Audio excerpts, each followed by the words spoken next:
My name is Diana Cooley, spokeswoman with the Aurora Police Department. We're here to speak in reference to the officer-involved shooting that occurred over the weekend near the 1500 block of North Sable Boulevard.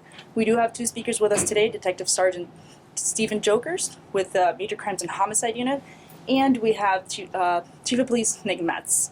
I want to remind you that this case is still an active investigation and that there may be questions we won't be able to answer at the end.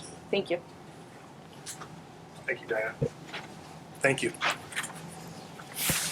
Once again, my name is Sergeant Stephen Jokers, J-O-K-E-R-S-T, and I'm currently assigned to the Aurora Police Department Major Crimes Homicide Unit. Sir, would you mind uncovering the history underneath your There you go. Yeah. I'll start over.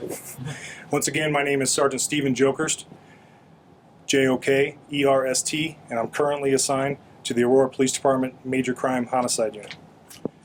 During the morning of Saturday, April 1st, 2017, officers from the Fugitive Apprehension and Surveillance Team, the Aurora Police Department Strategic Response and Tactical Unit, and the Colorado Metropolitan Auto Theft Task Force were conducting surveillance on a male suspect who was known to be armed and dangerous with an active felony warrant. The male has now been positively identified as Michael Adrian Torres, with a date of birth of January 4th, 1993. Last on the spelling T-O-R-R-E-S. We will not be releasing his photo at this time due to several ongoing investigations not related to this particular incident. Torres was wanted in connection to an aggravated motor vehicle theft out of Denver, which carried a no bond status. During the investigation, officers received information that Torres may be accompanied by a 17-year-old juvenile female. Throughout the course of surveillance, officers received information that Torres was inside a vehicle that was parked in the parking lot at 1550 North Sable Boulevard. At approximately 3 p.m., members of the Strategic Response and Tactical Unit located the vehicle Torres occupied and attempted to apprehend him. During the course of the apprehension, Torres fled in the vehicle, which subsequently ended up in a ditch a short distance away. During the incident, one officer discharged his weapon, subsequently striking Torres. After safely placing both Torres and the juvenile female into custody, officers immediately began to render aid to Torres prior to him being transported to an area hospital to receive additional medical treatment. The juvenile female was uninjured. Per the memo of understanding between the Aurora Police Department and the Denver Police Department under State Senate Bill 15-219, representatives from the Denver Police Department Major Crime Homicide Unit are actively participating in this ongoing investigation. The Adams County District Attorney's Office has also been advised. I would like to remind you once again, this is currently an active investigation and we will not be releasing any additional information at this time due to case integrity. Chief. Thanks, Steve. Again, I'm Nick Metz, Chief of Police with the Aurora Police Department, and I just want to touch on a couple quick things here just to kind of give you an idea of where things are at this point in time. I want to echo again that this is an ongoing investigation. It's still very fluid, so the information that we provide you today could certainly change as it goes, but the information that we're providing you today is the most up-to-date and verifiable information that we have at this point in time. Our interest in this case is to make sure that the investigation is transparent and obviously credible. And so in doing so, as Sergeant Jokers mentioned, when we are conducting officer-involved shootings, we partner not only with the Denver Police Department in their investigative major crimes investigations unit, but we also make sure that a prosecutor from the Adams County District Attorney's Office or the 17th Judicial District is also present. Both were present at the beginning of the investigation and have continued to be part of this investigation as it's continued over these last couple of days. Just a little bit here about the sergeant. The sergeant has been on for 13 years. He's got a very good reputation within the department. This is his first officer-involved shooting.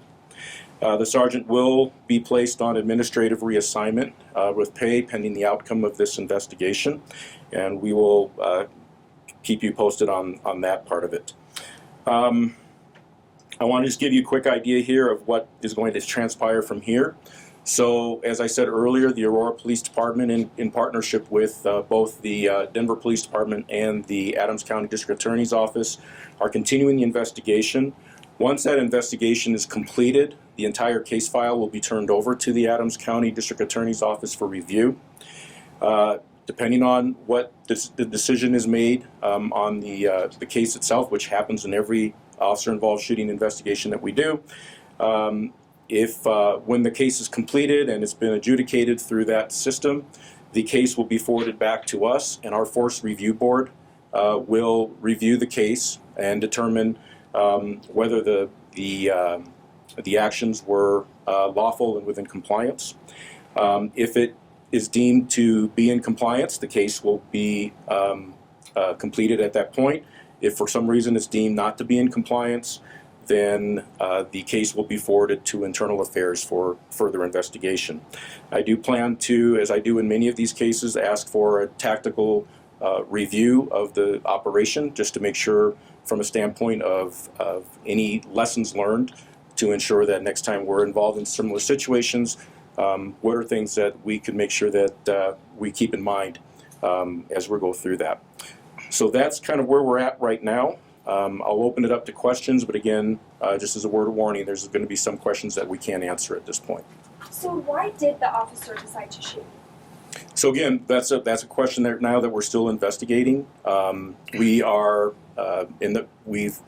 continued to investigate it. The officer has provided a statement, but we're not in a position right now to release that information. That'll have to be reviewed by the District Attorney's Office. Was there a point where he felt like his life was in danger? I just told you I can't answer that question right at this point. Was there a weapon that the officer saw in the car? I can't tell you that right now. Again, that's all part of the investigation. Mr. Torres' current condition?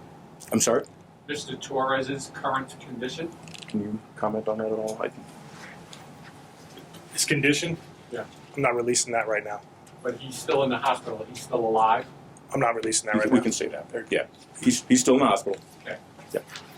Was there any concern when the shots were fired that the passenger who was in the car could be injured? Because it sounds like the shots were coming from the driver's side door. So what was the thought behind firing when someone else was in there too? Well, again, in any officer-involved shooting, those are the questions that are going to be asked of the officer and other officers that were there.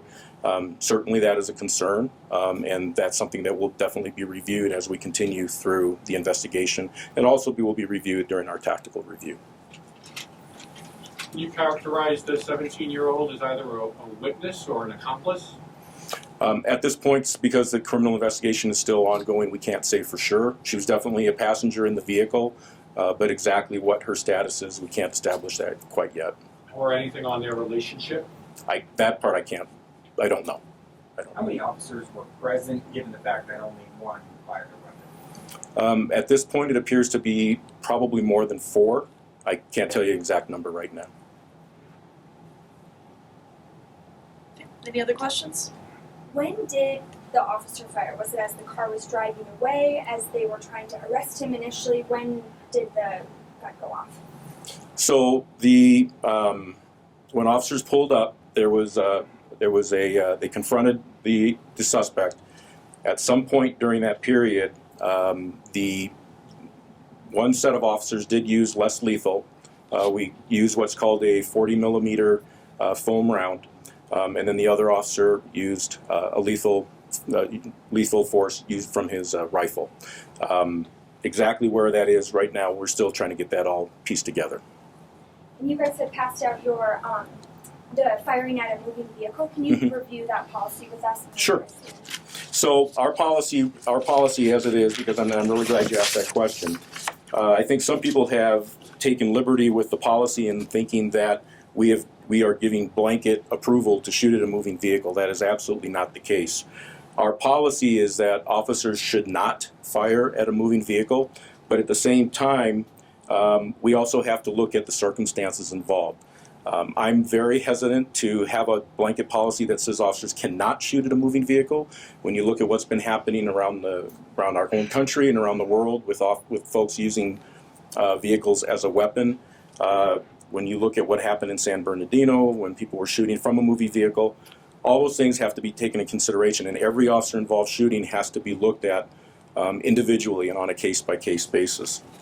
So what we do in this type of situation is that, whether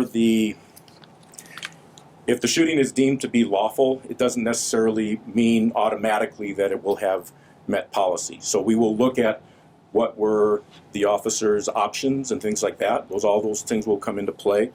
And they're going to have to, that officer is going to have to articulate objective reasonableness in making a decision to shoot into the vehicle.